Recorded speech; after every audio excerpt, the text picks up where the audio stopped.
SN24 entertainment presenting wrong turn 1।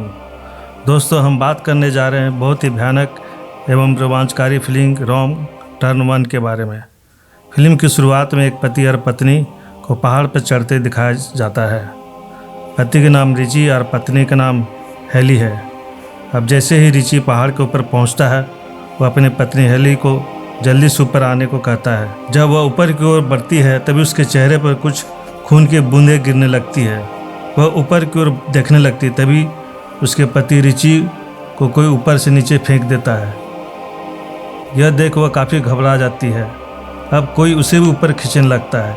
इससे डर कर वह अपनी रस्सी को चाकू से काट देती है। इसके बाद वह संभल भी नहीं पाती और नीचे गिर जाती है। नीचे अपने पति को मरा हुआ देख चिल्ला कर रोने लगती है और डर कर वह अपनी कार की ओर भागने लगती है। तभी उसका पैर किसी कटीले तार में फंस जाता है और वह आगे मुंह के बल गिर जाती है। तभी कोई पीछे से उसे अपनी ओर घसीट ले जाता है। अगले सीन में एक कैरिस नाम का आदमी वो कार से जाते हुए दिखाया जाता है।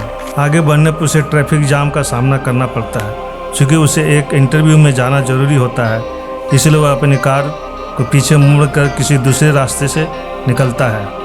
आगे जाने पर एक जगह एक गैस स्टेशन मिलता है, जहां उसे बहुत सारी कारें लावारिस स्थिति में पड़ा मिलता है। कैरिस उसे देख कर हैरान हो जाता है। कैरिस गैस स्टेशन के मालिक से आगे के रास्ते के बारे में पूछता है, जहां वह कैरिस को एक रास्ते में बढ़ने को इशारे से कहता है। दरअसल वहाँ एक मैप चिपकाया हुआ दिखाया देता है, जो रास्ते के बारे में जानकारी देता है। मैप देखकर ही कैरिस उस गैस स्टेशन के मालिक से शहर की ओर जाने के रास्ते के बारे में पूछता है। तो वह इशारे से दो रास्ते के बारे में बताता है। कुछ दूर आगे जाने के बाद उसे दो रास्ते दिखाई देता है। कुछ देर सोचने के बाद वह अपने बाएं कच्चे रास्ते में अपनी कार को आगे बढ़ाता है। आगे रास्ते में उसे एक मरा हुआ हिरन दिखाई देता है। जब वह उसे देखने लगता है तब उसका ध्यान भटक जाता है और रास्ते से हट जाता है और आगे एक खड़ी कार से टकरा जाता है। अब दोनों कारें क्षतिग्रस्त हो जाती है। उस कार का मालिक दौड़कर उसके सामने आता है और काफ़ी गुस्से में कुछ कहने लगता है। वह उससे माफ़ी मांगकर उसकी कार को मरम्मत करने का प्रॉमिस करता है। पहले से रोड में पड़ी क्षतिग्रस्त उस कार में दो लड़के इवान और स्कॉट और दो लड़कियां जेसी और फैंसी कहीं जा रहे थे। उस रोड में कोई पहले से ही कटीली तार बिछा दिया था, जिसके कारण उसके कार का पहिया फट गया था। अब वे लोग अपने कार से कहीं भी नहीं जा सकते थे। अब सभी लोग आगे पैदल चलकर कोई सहायता ढूंढने के लिए निकल पड़ता है। पर उस ग्रुप का एक लड़का इवान, एक लड़की फैंसी वहीं कार के पास रुक जाते हैं। अब वे चारों जब कुछ दूर आगे बढ़ता है तब वहाँ कुछ दूर आगे कुछ कार का टायर जलता हुआ दिखाई देता है। अब वहाँ कैरिस को कुछ खतरा महसूस होने लगता है। अब चारों धीरे से उसी ओर बढ़ने लगता है जहाँ टायर जल रहा था। अब दूसरी ओर अपनी कार के सामने खड़े इवान और फैंसी को अपने पास के झाड़ी में कुछ हलचल होता है दिखाई देता है। अब इवान उधर झाड़ी की ओर ही बढ़ता है, तब वह अचानक वहाँ से गायब हो जाता है। इवान को अपने पास ना देखकर फैंसी भी काफ़ी घबरा जाती है। वह इवान को ढूंढने उसी झाड़ी की ओर बढ़ती है। आगे बढ़ने पर उसे इवान का एक जूता रास्ते पर पड़ा हुआ दिखाई देता है। वह जूता उठाकर देखने लगती है और आगे बढ़ने लगती है। तभी उसे रास्ते में इवान का कटा हुआ एक कान दिखाई देता है। उसे देखकर फैंसी मारे डर कर रोने लगती है। तभी उसे भी पीछे से कोई अनजान आदमी दबोच लेता है और उसे भी मौत के घाट उतार देता है। अब सीन चेंज होता है। आगे कैरिस उन लोगों के साथ जब कुछ दूर जाता है तो उसे एक घर दिखाई देता है। वे सभी मदद मांगने के लिए उस घर के पास पहुंचते हैं। दरवाजे को नॉक करके घर के अंदर कौन है इसे जानने का प्रयास करते हैं, लेकिन घर के अंदर कोई भी नहीं था। अब कैरिस एक दरवाजे को खोलकर घर के अंदर प्रवेश करता है। उसके पीछे वे तीनों भी साथ जाते हैं। घर के अंदर ऐसे डाइनिंग टेबल के ऊपर बहुत सारी गंदगी फैला दिखाई देता है। वहीं डाइनिंग टेबल के एक साइड में बहुत सारी कारों की चाबियां भी पड़ी दिखाई देती है। अब कैरिस आगे बढ़कर एक फ्रिज को खोलकर देखने लगता है।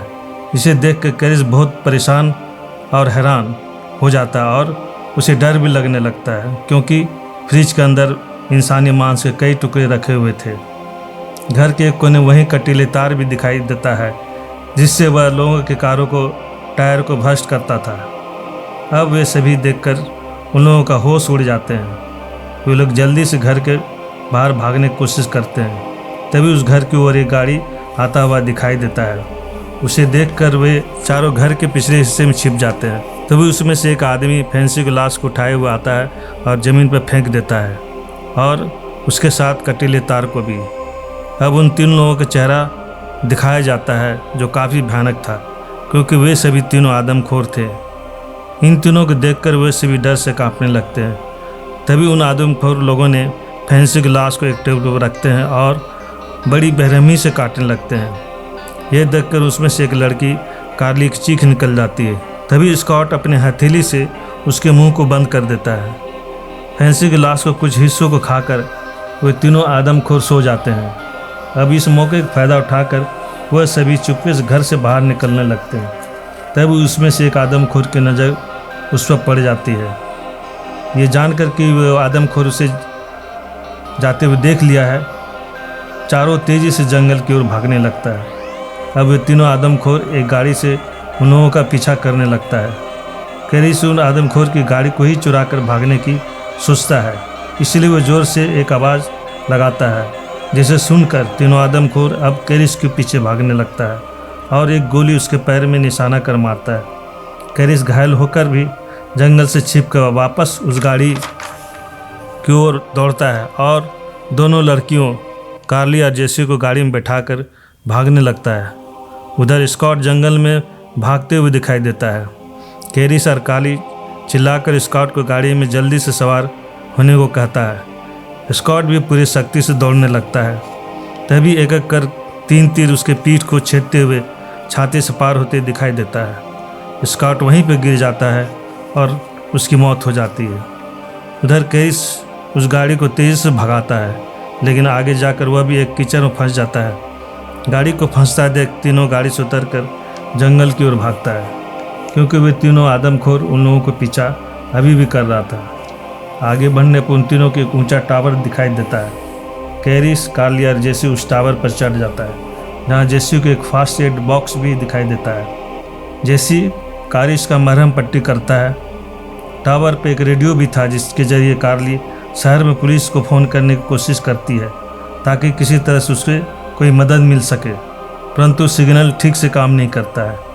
वहीं अब रात को उस टावर के पास वे तीनों आदमखोर उसे खोजते हुए अपने हाथ में मशाल जलाकर उसके पास पहुंच जाते हैं। उसके बाद वे तीनों भी टावर के ऊपर चढ़ने लगते हैं और कुछ देर के बाद टावर में आग भी लगा देते हैं।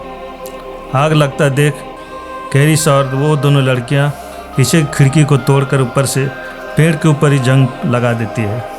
रात में तीनों एक पेड़ की टहनी से दूसरे पेड़ की टहनी पर छिपने लगते हैं। तभी एक आदमखोर की नज़र ऊपर एक पेड़ पर कार्ली को छिपता हुआ देख लेता है। वह आदमखोर चुपके से पेड़ पर चढ़कर कार्ली की भी हत्या कर देता है। अब सुबह हो जाती है। तभी रास्ते में कैरिस को एक पुलिस गाड़ी आता दिखाई देता है। वह दौड़कर उस पुलिस गाड़ी को रोकता है और अपने बारे में कुछ बताने लगता है।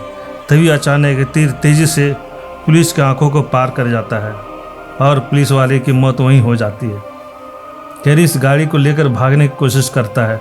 तभी अचानक तीरों की बारिश उस पर होने लगती है।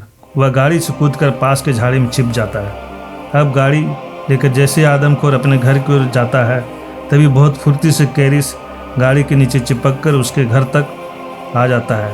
अगले दृश्य में फिर वही घर दिखाई देता है, जहाँ जेसी को बुरी तरह से एक बेड पर बांधा दिखाई देता है। एक आदमखोर जैसी है जेसी को मारने की कोशिश करता है, मौत के घाट उतारना चाहता है। तभी पुलिस की गाड़ी को लेकर कैरिस पूरी गति से घर में घुसा देता है, जहाँ वह एक आदमखोर को एक खंजर से मारकर बुरी तरह घायल कर देता है। अब वह जल्दी से जेसी के बंधन को खोलने लगता है। तभी एक आदमखोर कैरिस पर अचानक हमला कर देता है। वह कैरिस को अपने गिरफ्त में ले लेता है और उसे मौत के घाट उतारने लगता है। अब कैरिस का बचना मुश्किल था। तभी जेसी होश में आकर एक तीर से उसके माथे का आर पार कर देता है। अब कैरिस और जस्सी घर से बाहर निकल आते हैं। तभी कैरिस की नज़र पुलिस गाड़ी जो घर के अंदर घुसा हुआ था उसके फ्यूल टंकी पर पड़ता है। वह निशाने लेकर बंदूक से उस टंकी पर गोली चलाता है और ब्लास्ट कर देता है, जिससे पूरा घर जलकर खाक हो जाता है। अब कैरिस और जस्सी उस गाड़ी को लेकर शहर की ओर बढ़ने लगता है। आगे वही गैस स्टेशन दिखाई देता है जहां कैरिस गाड़ी से उतर के दीवार पर लगे मैप को फाड़ देता है। गैस स्टेशन का मालिक उसे देखकर अपने घर में वहाँ छिप जाते हैं। अब फिल्म का अंत होता है, परंतु क्या वास्तव में उन आदमखोरों का अंत हो गया था? इसे जानने के लिए आपको देखना होगा रॉन्ग टर्न 2।